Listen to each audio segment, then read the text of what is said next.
Hello and welcome back to some more Seduce Me The Otome mayhem. So yeah, we're just exploring some of the other endings in this visual novel. Yeah, just feeling like another romance. Well, actually, no, continuing this romance visual novel after going through that other one, which was rather emotional. It was called Highway Blossoms. So we'll be going through the so-called goofball mode of that eventually, but for the time being, yeah, we'll just check out some more pathways through this, because this, God forbid, actually does have pathways and it's not kinetic, but well, kinetic visual novels can be pretty good as well, as the that other one showed. So whatever, we'll start a new game. This time around I think we'll try to... for fuck's sake. Yes, I know. Why?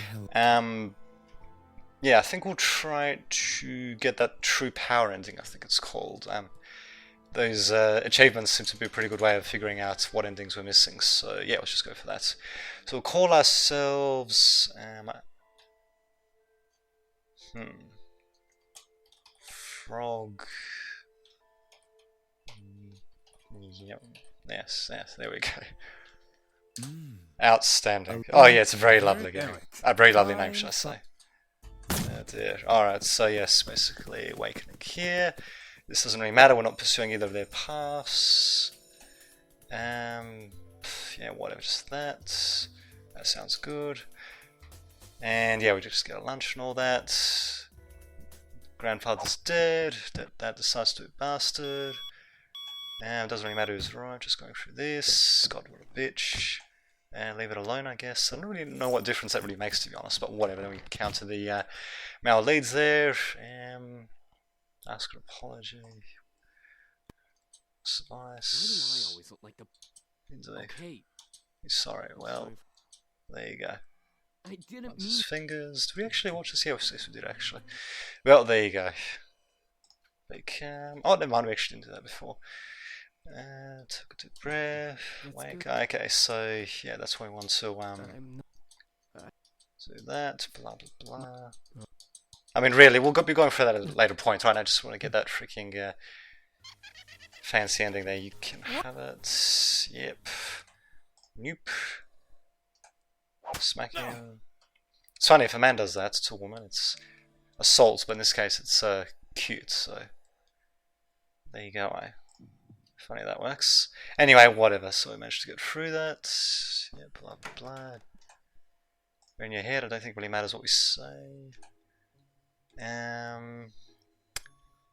Susie Maloney, I think, yes. I don't really care. Arcade. Yep. No. Not really matters. Yeah, whatever. Honestly, can we just skip this? No, we can't. Alright. Simply nod. Yep. Yeah, whatever. I'm glad to save this as well. Actually, just gonna have to go through this all again. Basically, the bit that we're waiting for is yeah, duck. Is when we actually get the opportunity to explore. I think. Here we go. Explore the house. Yes. Oh shit! What were they saying? Yep. Okay. Let's try. Don't try. Try maybe. Okay. So this is when we learn about various magical secrets. Don't disturb them. Really? Does it really matter? Find one of the incubi. Yes. Grandfather's grave. I think. Oh, never mind. We haven't actually seen this before. It was Sunday, and I felt the need to see my grandfather. It had been 3 days since he had been buried in the cemetery, and the cemetery was only a short walk away. I decided to see him. I took my time eating and headed out to the street to walk towards the cemetery. It was a good half-hour walk, but it would be a nice stroll. A flower shop was on the way, so I could pick up flowers for his grave. I still felt the sting of grief. I still felt the sting of grief run through my bones, but I knew that it would eventually fade over time. I paused my journey to the cemetery to enter the flower shop, quickly picking a bouquet from the back display case and paying. A bouquet of lilies, please, thank you, says Frog Mian. But anyway, with flowers in hand, I made my way to the large steel gates of St. Joseph's Cemetery. I entered and felt the cold shiver of death run through the air against my skin. Would it always be like this? The cemetery was a final resting place. It wasn't just for mourning or sadness. It was supposed to also be a place for remembrance. I sighed as I walked. Yep, still not able to skip it. I sighed as I walked through the cemetery towards my grandfather's grave. Before I could reach it, though, I noticed a figure standing by the slab.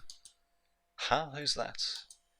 I stopped walking and tried to focus my sight to see who was standing at my grandfather's grave before I approached. I didn't want to interrupt a prayer or anything, but even more, I wanted to know who exactly was there. My mind barely considered the idea that it was my father, but it couldn't have been him. Familiar brown hair crowned this person's head instead of the black and grey my father had. He was vaguely familiar. Andrew. Who was Andrew again? Oh, right. The son of that other guy. Boss of, manager or something like that, of toy company, I think. It was indeed Andrew. He was dressed in casual clothes, but he was giving his respects to my grandfather. I was curious as to why. I quietly stepped closer and approached Andrew in the grave, being careful to not scare Andrew. In my footsteps, Andrew turned to see me, and realizing it was me, he turned fully to me. Oh, Miss Anderson. I'm sorry. I'll just... Andrew quickly shook his head and took a step to leave. You're fine, Andrew, why not? Not sure what a difference this makes, but why not? I stopped him with a hand and smiled. He was merely paying his respects. There was no need for me to intrude. Wait, is there a romantic path I can pursue here, actually? Well, I guess we'll find out. Andrew stared at me before smiling and nodding. Returning to his place in front of the grave, he took a side step to make room for me, so I stepped next to him. I looked to the grave, running my gaze through the engraving and the stone slab before gently laying my bouquet down by it. However, I didn't stand back up. I gently sat down on the grass in front of the grave and stared at it. Lilies? Yeah, I guess so. Common flowers for gravestones, yeah. My grandfather didn't have a favourite flower. I heard and felt Andrew gently crouch down and sit beside me. I turned my head to look at him, catching him nodding in acknowledgement to my statement. I turned back to the grave, letting out a small sigh. So, can I ask why you came here? I came to pay my respects. He was someone I really idolized. I turned my head to him again, confused. Idolized? Mm-hmm. He inspired me to work hard and make people happy. When I interned for his company, he was the first person to greet me at the doors with open arms, even before my father. I almost couldn't believe what I was hearing. However, the look in Andrew's eyes made my heart break. He truly idolized my grandfather like he was his own grandfather. Your grandfather was an amazing man, but I'm sure I don't have to tell you that. He treated me better than my dad ever could. All my dad cares about is me becoming the CEO. But Harold Anderson? No. Well, sounds very similar to a certain other daddy, I think. I could practically feel my lips move in sync with Andrew's as he continued to speak, almost hearing my grandfather speak alongside him in the air. He said, "Don't worry about it so much. You have plenty of time to decide. Besides, you should do what makes you happy instead." He said that to me too. Andrew turned to me in surprise before smiling. Really? He cared a lot about you. There were days that he wouldn't stop talking about you and compared you to me. I felt a blush run across my face. What things did he say? Well, he told me how cute you were and how you loved to make people happy. He also said you always had the perfect ideas for his toys. Yes, and yet who owns the copyright now? Eh? It's the freaking company. But I guess if we get the top job there, then it's not too bad. But anyway, I felt a smile grow on my face, remembering the small moments when I had helped him design his now most popular toy, the glowing heart bear. I didn't realize how proud of me he was because I was so small, but now that I was older, I was able to understand. Oh, he always had me help him, even when I didn't feel like I could. He was the greatest person ever in my life. He treated me better than my dad. How does your dad treat you? He's pretty harsh to me. He wants me to be the CEO of the company as well, since it's technically a family business. He's strict, like my dad. Well, if it ever came to a time where the board had to decide a CEO, I'd gladly give it up for you. Well, I couldn't help but raise an eyebrow. Didn't he want the position? No, I'm pretty sure his father wanted him to get the position. Why, don't you want to be CEO? To my surprise, Andrew shook his head with a goofy smile. I don't. My dad wants me to take over the Anderson company, but I really am not sure if I want to or not. Sure, making toys is great and helping people is something I want to do, but I don't know if I want to head the company. You're not sure what you want to do, just like me. You don't want to be a CEO either? I shook my head. Andrew let out a small laugh. Man, we must be the worst kids on the planet. Our dads want us to take over a company, but we don't even want to. Imagine what would happen if they actually liked each other. I couldn't help but laugh with him, especially that voice acting. We were in the same boat, yet we were on opposing sides. It was like Romeo versus Juliet, two families competing for one goal, but the competitors didn't want to even try to reach that goal. Andrew gently stopped laughing and smiled at me. Your grandfather was right about one thing, though. You are really cute. Well, who to think? The blush that had faded from my face suddenly returned at his words. I looked away from him, making him laugh again. Sorry, it's true. Cross my heart. Thanks. He was flattering me. I had to admit he was cute too, but I had only known him a short while. It wasn't realistic to like him more than that. Andrew cleared his throat and sat up straight, rubbing the back of his neck. I'll let you have some time with your grandfather. I don't have anywhere to be, so I'll wait by the gates and give you a ride home when you're done. Yeah, why not actually? I didn't expect this pathway at all. Thank you. It was very sweet of him to wait for me, so I accepted his ride home. Andrew smiled. Before heading back to the gates, I remained with my grandfather. I'm sure you're laughing where you are, Grandpa. I practically glared at the grave, but after a brief second I smiled. Mr. Anderson. He's a sweet guy and he's a big fan of yours. Who wouldn't be? He cared for everyone, no matter who they were. I gently ran a finger over one of the lilies in the bouquet. It was soft to touch, but my mind was filled with Andrew for some reason. Geez, I wonder why. Was this grandfather's plan? Did he hope for me to meet Andrew as a kindred spirit? I wouldn't be surprised. I chuckled softly before standing. I'll be fine, Grandpa. Andrew's a good guy, but who knows? I shrugged before letting out a sigh and turning back to the cemetery gate, where Andrew waited me. Andrew led me into his car and drove me home. I went to my room and remained there until dinner. The remainder of the night passed by, surprisingly uneventful. The boys continued to train with each other, blah blah blah. Yep, so we get through here. Glare into a soul, not really matters. Oh, we haven't done this before. I glared hard at Lisette, feeling wisps of air and magic run through my skin and veins. However, I stopped at what I saw. Oh, okay then. Around Lisette was a dark purple aura that seemed all too familiar. It was like demon magic, but it seemed to be tamer. I slowly rose to my feet, collecting my belongings as I continued to stare at Lisette. Something was off. Yeah, maybe it's that thing behind her. As I continued to look at her, the aura grew, forming a shadow behind Lisette with red eye-like shapes glowing from within its darkness. Oh, maybe she's possessed. Anderson, you alright? I couldn't respond. I was entranced by a small hum in the air. It was distant, almost like an ethereal whisper you'd hear in horror games, but it was real. It sounded vaguely of a woman humming a tune I didn't recognize. Hey, are you okay? Let's go, we'll be late for class. I suddenly felt the need to walk away, so I did. Naomi and Suzu scrambled to catch up and follow at my new quickened pace. Sheesh, Anderson, you look like you saw a ghost. Are you Something really similar to okay? that. That fall was pretty bad. Think she saw underneath Lisette's cake face and saw the devil itself. Oh, Suzu, hush! Yeah, something like that. Wow, okay, this is something entirely new. Alright then. No, something was wrong with Lisette. Actually, I think I'll just save this. Just in case. Doesn't really matter, does it? There we go. Yes. Oh, a little bit late, but whatever, we should be fine. No, something was wrong with Lisette. It was more than just her being mean. There was something or someone watching over Lisette.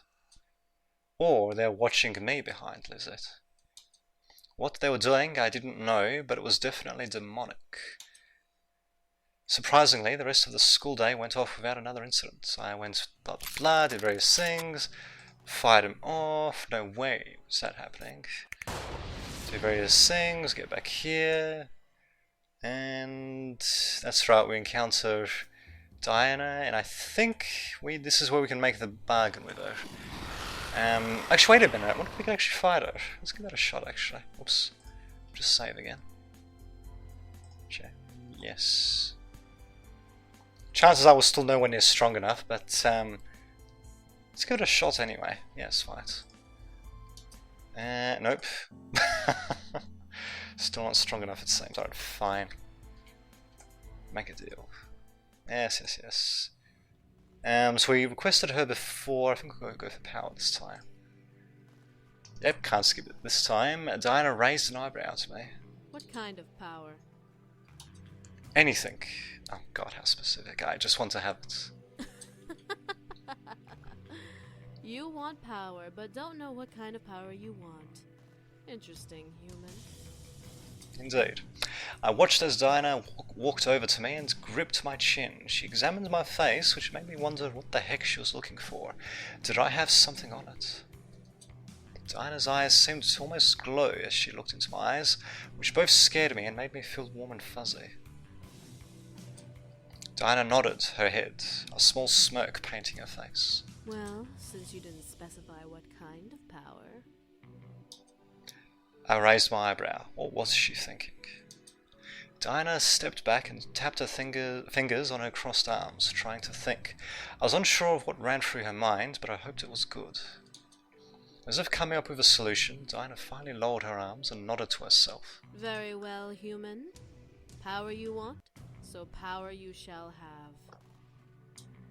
Diana snapped her fingers, which caused a large beam of purple and black light to shoot up from the pit beast below me. I became consumed in it, shutting my eyes tightly.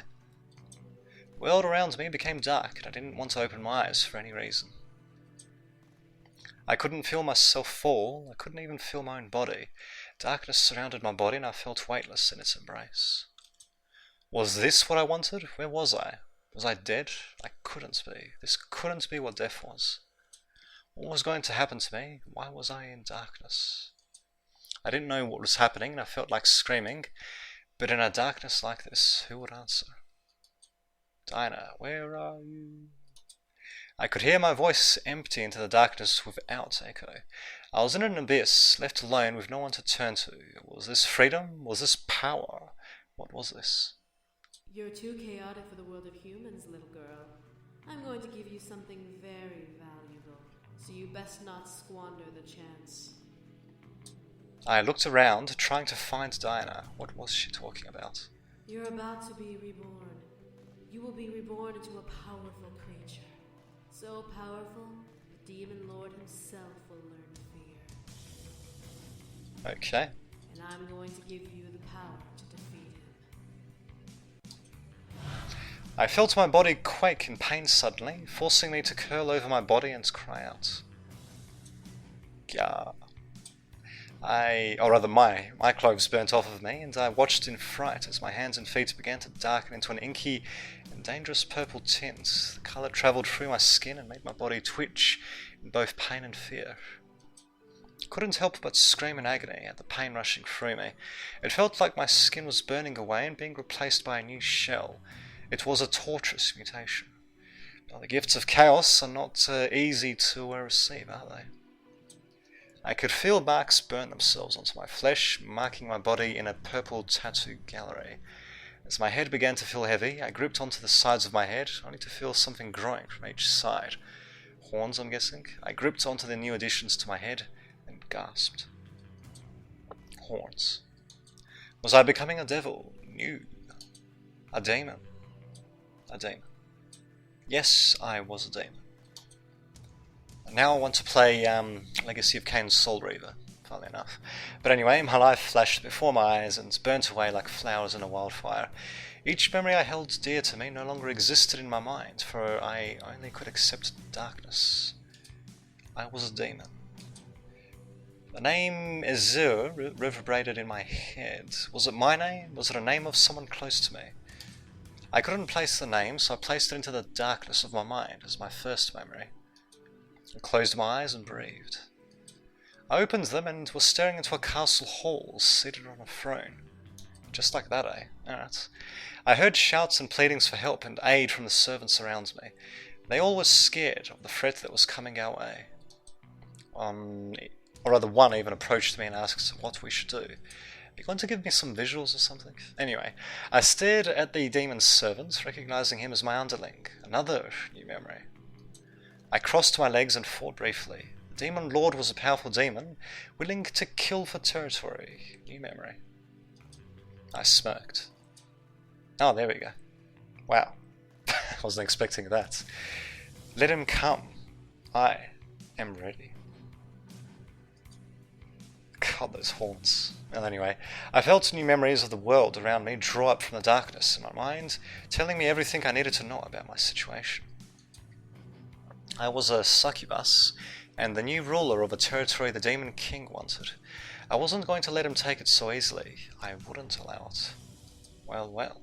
I watched as my underlings scrambled under my command and instructed them specifically on what to do and how to prepare my new land for its intruder. I then remembered.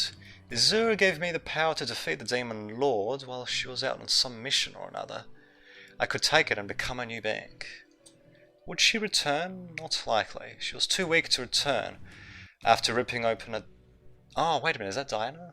Maybe. After ripping open a tear to the human world, she'd be on her little mission forever, leaving me with her kingdom unless she found a powerful enough human to grant her access back. She wouldn't know that though, not until the very last minute. Too bad. Yeah, that's got to be Diana, I'm guessing. My mind allowed me to see all of the power I had, and I smirked at the thought of each spell in my mind being powerful enough to wipe out kingdoms. Yes, this was what I wanted. This was my calling. I was free to carve my own path. I had the power to do it. This was my happily ever after. And I was surely going to enjoy every minute of it, I'm sure. End my kingdom S. Wow, what an ending. Yes. Alright, seduce me. Not bad. Actually, what is the time? I think we played that for about half an hour, didn't we? Yeah, roughly. Oh, there you go. Pretty good ending. Yep, my kingdom.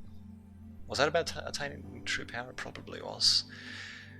Well, there we go. I think I'll leave that for the time being, and yeah, when we return, I think we'll explore some of the other endings. I think in particular, the endings involving the succubi, or no, incubi. Yeah, the incubi. I think that's what they were. I think there was one more where you're somehow supposed to show true love to whatever her name is, not Naomi, the other one. I don't know how the hell you're supposed to do that though. Might have to consult a guide for that, but whatever, we'll see what happens. But yeah, till then, this has been Damien Dudich signing off.